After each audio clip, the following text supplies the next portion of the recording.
श्री स्वामी समर्थ. सकाळी 3 ते 5 या वेळेत जाग येणे. ब्रह्ममुहूर्ताचे कोणते संकेत आहेत? सकाळी तुम्हाला जर 3 ते 5 या वेळेत तुम्ही उठत असाल तर फक्त हे एक काम करा.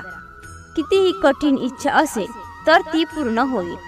मनातील इच्छा पूर्ण होतील. तसेच तुमच्या घराची आणि स्वतःची प्रगती होईल. तर सकाळी जेव्हा तुम्ही उठता तेव्हा तुम्ही बेडवर, सोफ्यावर किंवा जमिनीवर शांतपणे उठून बसा आणि तुम्ही तुमची इच्छा अशा प्रकारे 3 वेळा बोला. आणि असं तुम्ही केलं तर त्याच वेळी ती इच्छा पूर्ण होते. त्यासाठी थोडाही वेळ लागत नाही. मग असे कसे करता येईल? तुमची जी काही इच्छा असेल, मग ती अनेक गोष्टींची इच्छा असू शकते. नात्यांसाठी असो, नोकरीसाठी असो, आर्थिक प्राप्तीसाठी असो किंवा मग ती तुमची आध्यात्मिक इच्छा असो, नक्कीच पूर्ण होते. जर एखाद्याला आध्यात्मिक मार्गात कुठेतरी पुढे जायचे असेल किंवा त्याच्याशी संबंधित काही इच्छा असेल तर त्या सर्व पूर्ण होतील. जेव्हा ब्रह्ममुहूर्तावर आपण असे 3 वेळा बोलू, मी तुम्हाला याबद्दल सर्व माहिती सांगणार आहे. म्हणून व्हिडिओ शेवटपर्यंत पाहत राहा, जेणेकरून तुम्हालाही त्याचे रहस्य कळेल आणि तुम्हालाही या जगातील सुख सुविधा मिळू शकतील. सर्वप्रथम तुम्ही जर स्वामी महाराजांचे भक्त असाल तर कमेंट बॉक्समध्ये श्री गुरुदेव दत्त, श्री स्वामी समर्थ असे लिहायला विसरू नका. प्रथम आपल्याला ब्रह्ममुहूर्ताची वेळ माहिती असणे महत्त्वाचे आहे.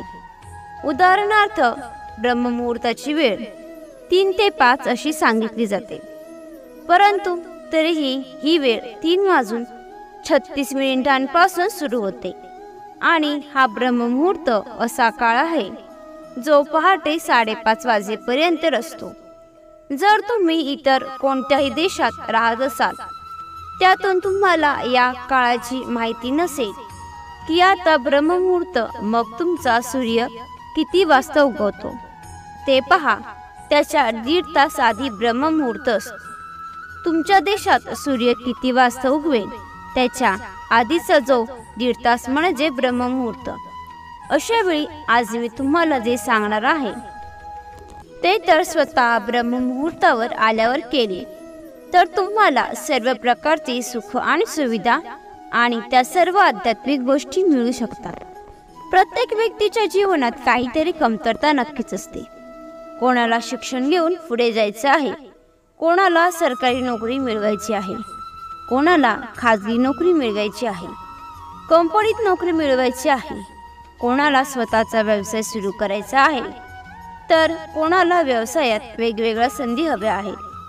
काहींना स्वतःला खूप पुढे न्यायचं असतं, पुढची पोझिशन घ्यायची असते, तर काहींना मुलगा हवा असतो, तर काहींचे लग्न जमत नाही, काहींवर खूप कर्ज आहे, ते फिटत नाही. अशा अनेक गरजांची गरज असते. काहींना आध्यात्मिक पुढे जायचं आहे, काहींना किंवा त्या परमात्म्याशी एकरूप व्हायचं आहे, काहींना आत्मसाक्षात्कार करायचा आहे. प्रत्येकाची काही ना काही इच्छा असते आणि या सर्वांसाठी ब्रह्ममुहूर्ताची ही वेळ अशी आहे. त्यावेळी सर्व देवी देवता प्रदक्षिणा घालत असतात. त्यांची ऊर्जा सर्वत्र पसरलेली असते. त्यावेळी सरस्वती माता आहे त्यांच्यामध्ये असते. अशा वेळी या प्रकारे जप करून तुमची मनोकामना सांगितली तर तुमची इच्छा त्वरित पूर्ण होते. आपले पूर्वज, आपले आई वडील, आपले आजी आजोबा किंवा आपले ज्येष्ठ ऋषी सुद्धा ब्रह्ममुहूर्तावर जागृत होत असतात. त्यांना माहिती होते की ही प्रसिद्धीची वेळ आहे जी सर्व प्रकारच्या बहुतेक आध्यात्मिक गोष्टी पूर्ण करण्यास सक्षम आहे. म्हणून ही ब्रह्ममुहूर्ताची वेळ वेगळी आहे. म्हणून तेही इच्छापूर्तीसाठी या ब्रह्ममुहूर्तावर उठून आपली इच्छा पूर्ण करून घेत होते. आजही तुम्ही पाहिलं असेल की जेव्हा आपण डॉक्टरांकडे जातो, मग तुम्ही आजारी असाल किंवा तुम्ही म्हातारे किंवा तरुण असाल, ते सर्वांना सकाळी लवकर उठायला सांगतात. आपल्या शरीराचा मोठेपणा कमी होण्यासाठी ते तुम्हाला सकाळी लवकर उठून व्यायाम करायला सांगतात. सकाळी उठल्यावर वातावरणात सकारात्मक वैश्विक ऊर्जा असते. तुम्ही जेव्हा सकाळी लवकर उठता तेव्हा ती ऊर्जा अनुभवता येते आणि मगच याच प्रकारे तुमचे अनेक रोग दूर होतात. तुमचे शरीर तंदुरुस्त राहते, तुमचे शरीर ऊर्जावान बनू लागते, ज्यामध्ये तुमच्या चैतन्याची पातळी ही उच्च असते. त्यामुळे तुम्ही भारतात राहत असाल तर तुमचा ब्रह्ममुहूर्त 3:36 सुरू होतो आणि पहाटे 5:30 वाजेपर्यंत चालू असतो. या दरम्यान तुम्हाला उठावे लागेल. तुम्ही ध्यानासाठी अंथरुणावर बसला तरी चालेल किंवा मग अंथरुणातून उठल्यानंतर तुमची जी ध्यानाला बसायची जागा आहे तिथे बसलात तरी चालेल किंवा मग पूजेच्या घरात जिथे तुमच्या मनाची इच्छा असेल तिथे तुम्ही स्वतःचे एक स्थान निर्माण करून तुम्हाला ध्यान करायचं आहे. मग हे कसे करायचे? तुम्हाला तुमचा मंद श्वास घ्यावा लागेल. अजिबात वेगवान श्वास घ्यायचा नाही आणि सोडायचा देखील नाही. तुम्हाला शांतपणे श्वास घ्यायचा आहे आणि सोडायचा आहे. त्यामुळे तुम्हाला शांततेचा अनुभव आलाच पाहिजे. तुम्हाला तुमच्या श्वासांवर नियंत्रण करायचे आहे. या श्वासांवर लक्ष द्यायचे आहे. आपले श्वास नैसर्गिक असले पाहिजे. जसे ते येत आहेत ते जाणून मधून बदलण्याचा प्रयत्न करू नका. शरीरात नामाचे चिंतन करावे लागेल. श्वासांवर लक्ष ठेवता ठेवता आपल्याला नाम जप करायचा आहे. याची विधी आम्ही शेवटी तुम्हाला सांगू. यावेळी तुम्ही जागे होता. शारीरिक शरीर केवळ चांगलेच होत नाही तर उत्साही देखील होते. तसेच यावेळी नाम जप केल्याने तुमचे मूलधारक चक्र केंद्रस्थानी येते आणि त्याची सिद्धी सुरू होते, ज्यामध्ये तुम्हाला लक्ष्मी आणि तिची सिद्धी मिळू लागते. त्यामुळे तुमच्या पैशांच्या समस्या देखील संपतात. त्यामुळे तुमच्यावर कर्ज असेल तेही संपते. तसेच व्यवसाय आणि नोकरी संबंधित अडचणी तसेच पैशांच्या अडचणी देखील आपोआप संपतात. तुम्ही फक्त तुमच्या परमेश्वराचे नामस्मरण करत राहा. आपोआप यश मिळेल.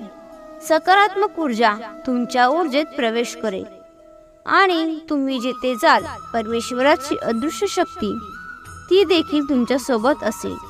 तुम्ही ज्या ठिकाणी जाल तेथील वातावरण देखील सकारात्मक होईल. तुम्ही ज्या ठिकाणी बसाल तेथे तुम्हाला बरे वाटेल. जर कोणी घरी आजारी असेल तर त्यासाठी तुम्ही या वेळेला पाण्याच्या ग्लासमध्ये त्यासाठी ज्या वेळेला तुम्हाला आम्ही सांगतो त्याप्रमाणे ध्यान करा. तुमच्या समोर पाण्याचा ग्लास ठेवा आणि तुमच्या ध्यानाला सुरुवात करा.